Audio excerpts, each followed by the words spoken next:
Saudi Arabia's defense ministry said it shot down drones aimed at petroleum targets, some in eastern province and other in capital Riyadh. यानी Riyadh समेत पूर्वी हिस्से में Saudi के drone strikes की गई हैं। सऊदी का दावा है ड्रोन गिरा दिए गए, लेकिन कुछ लोगों का यह भी दावा है कि यहां धमाकों की आवाजें सुनाई दी हैं। यह सब कब हो रहा है? जब हूती और सऊदी के बीच में लगातार जंग वाले हालात बने हुए हैं। It said that the drones had been launched from Iraq by Iran-backed militia and it reserved the right to respond. अब देखिए यहां गौर करने वाली बात क्या है, जो बात इस पूरे मसले को रहस्यमय बना रही है। सऊदी ये कह रहा है कि हमले यमन से नहीं हुए। जो ड्रोन आए सऊदी में रियाद के ऊपर और ईस्टर्न प्रोविंस में जो हमले हुए हैं ड्रोन से, बीती रात की ये बात है, ये हमले जो है सऊदी का कहना है कि ये इराक से किए गए हैं और ईरान का जो समर्थन करने वाले ग्रुप है उन्होंने ये हमले किए हैं सऊदी पे। अब ये इस मामले को बड़ा एक नया टर्न दे रहा है। देखिए हूती तो लगातार हमला कर ही रहे हैं। हूती के हमलों में तो जो इमेजेस हैं वो है कि अरामको जो ऑयल रिफाइनरी है उसमें ऐसी आग लगी है कि वो नासा की तरफ से भी जो एक इमेज जारी की गई, बताया जा रहा है ऐसा कि वो पूरे इलाके में जो है धुआं है और वो आग अब तक नहीं बुझी है। 48 घंटे से ज्यादा हो गया ये हमला हुए।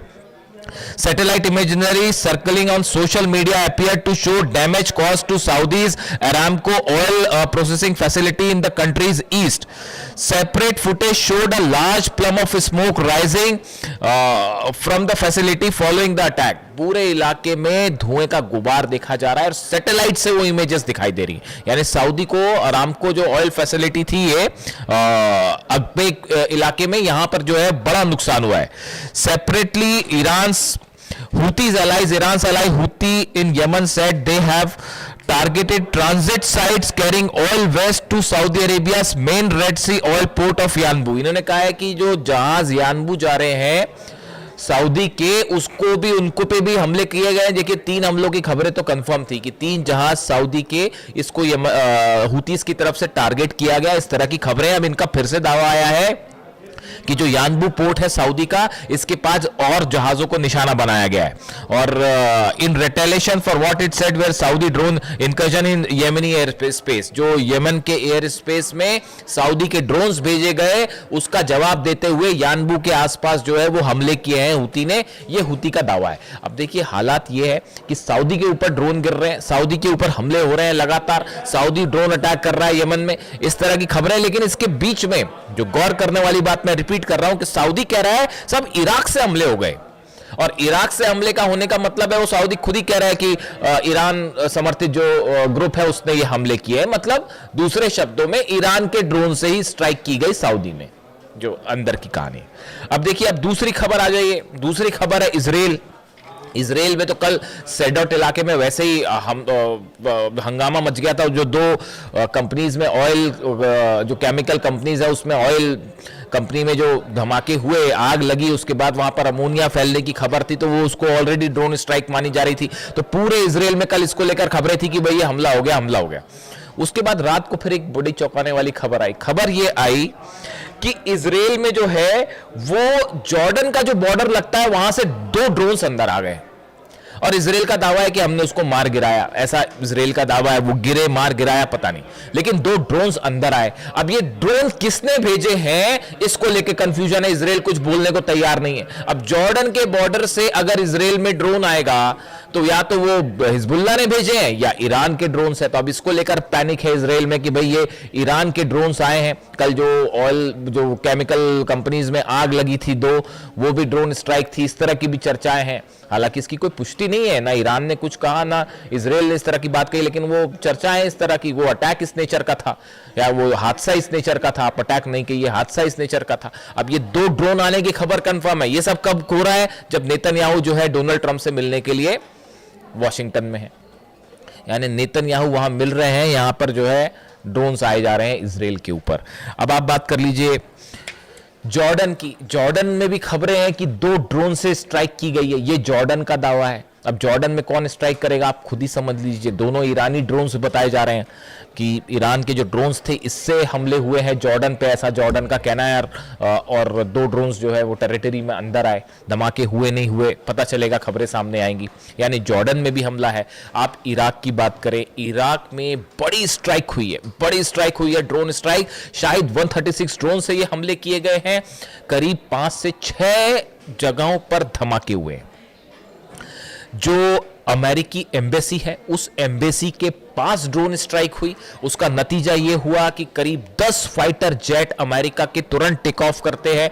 ये अंदेशा था, ऐसा लग रहा था कि अमेरिका फोर्सेस को कि ये बड़ी स्ट्राइक हो गई है और मिसाइल हमले भी हो सकते हैं, और अगर एम्बेसी पे मिसाइल गिर गई, सैनिकों की और कैजुअलिटी हो जाएगी, अधिकारों की कैजुअलिटी हो गई तो और जो है बदनामी हो जाएगी। वैसे ही जॉर्डन में कितने मरे हैं अभी तक पता नहीं चल पा रहा है। जॉर्डन में कितनी कैजुअलिटी हो पता नहीं चल पा रही है, कुछ बोलने को तैयार नहीं है। ईरान ने दावा कर दिया 200 सैनिकों को हमने मार दिया है, तो वो एक अलग कहानी खड़ी हुई है। दूसरी तरफ वो जहाज जो जले हैं वो नंबर्स मैं आपको बता चुका हूं, 20 से ऊपर जहाज है जो डैमेज है।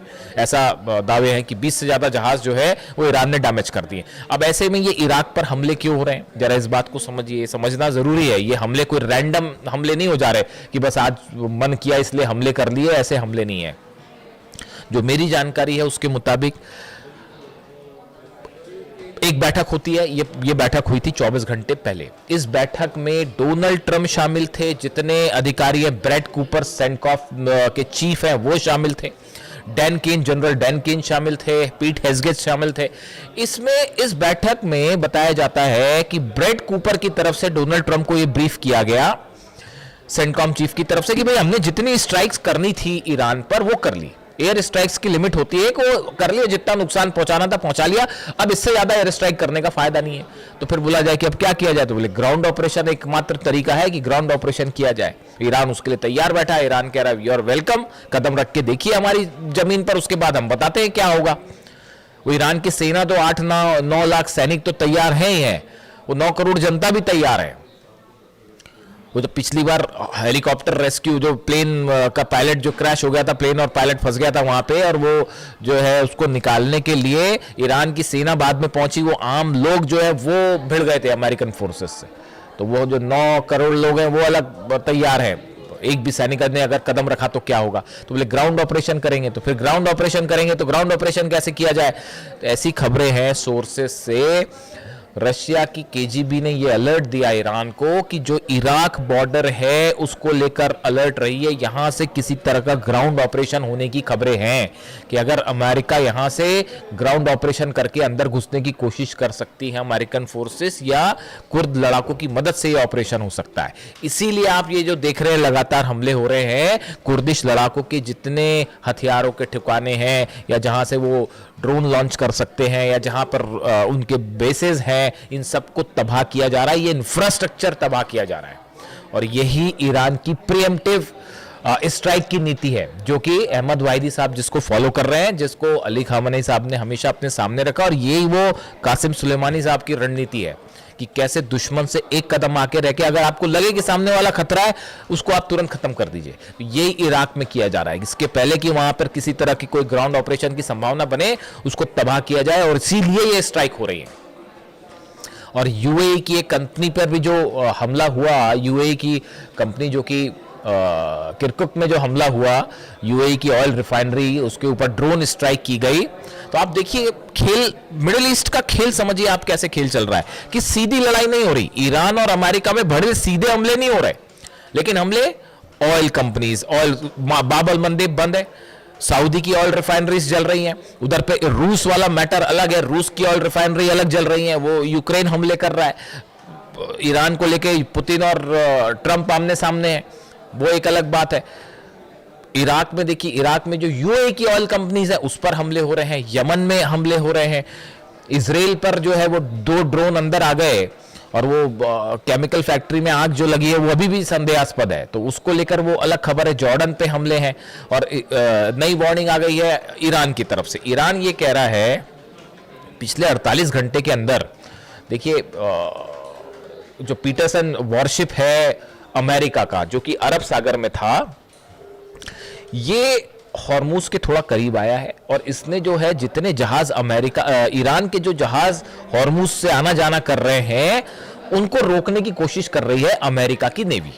ये कब हुआ? ये जब हमले जारी थे उस बीच में नहीं हुआ। अगर हमले जारी होने के बीच में होता तो अबू महदी दाग दी जाती और ये जहाजों की हो गई होती ऐसी की तैसी। तो वो उस समय ये सब नहीं हुआ, उस समय तो पीछे खींच लिए थे जहाज, 1000 किलोमीटर के डिस्टेंस पे आ गए थे वो, हॉर्मुज के करीब पहुंच रहे थे, वो अरब सागर तक आ गए थे क्योंकि अबू महदी की रेंज में थे 1000 किलोमीटर की।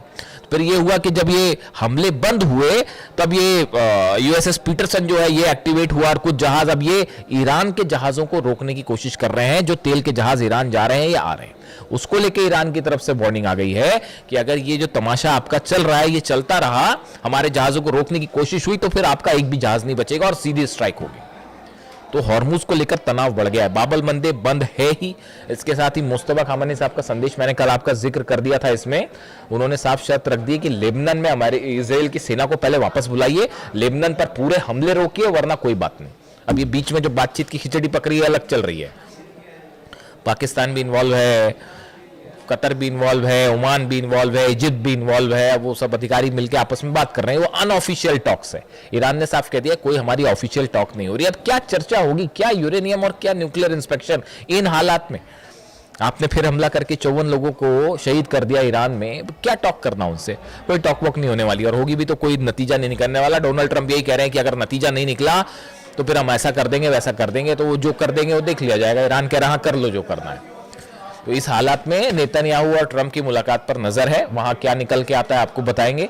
फिलहाल हालात ये है कि 4 देशों पे सस्पिशियस ड्रोन स्ट्राइक्स 12 घंटे के अंदर, और मिडिल ईस्ट अभी भी तूफान के पहले की शांति। Thank you so much.